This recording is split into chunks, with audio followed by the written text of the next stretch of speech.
Welcome back to Product Critique, your go-to channel for in-depth product reviews and recommendations.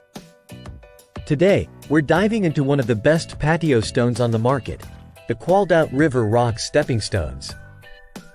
If you're looking to elevate your garden or patio pathway, you're in the right place.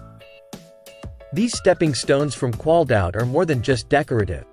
They're a blend of elegance and functionality. Crafted from naturally polished river rocks, each stone is not only beautiful but also durable, ensuring they withstand various weather conditions. Available in hexagon, round, and even rectangular shapes, these stones offer versatility in design.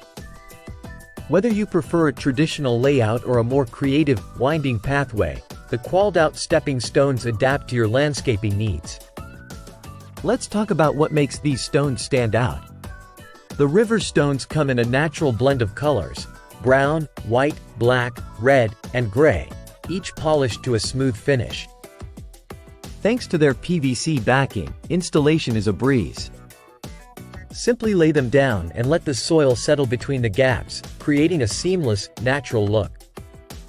Whether you're designing a garden path or a patio walkway, these stones can be arranged in straight lines, curves, or any pattern you imagine. Despite their sturdy build, these stones are surprisingly lightweight, making them easy to handle and install. With over 300 positive ratings, it's clear that these stepping stones are a favorite among homeowners looking to enhance their outdoor spaces. Whether you're enhancing your garden aesthetics or creating a welcoming pathway to your patio, the Qualdout River Rock Stepping Stones are an excellent choice. Their blend of natural beauty, durability, and ease of installation make them a standout in the world of outdoor decor. That wraps up our review. If you found this video helpful, don't forget to like, comment, and subscribe to Product Critique for more detailed product reviews and recommendations. Thanks for watching.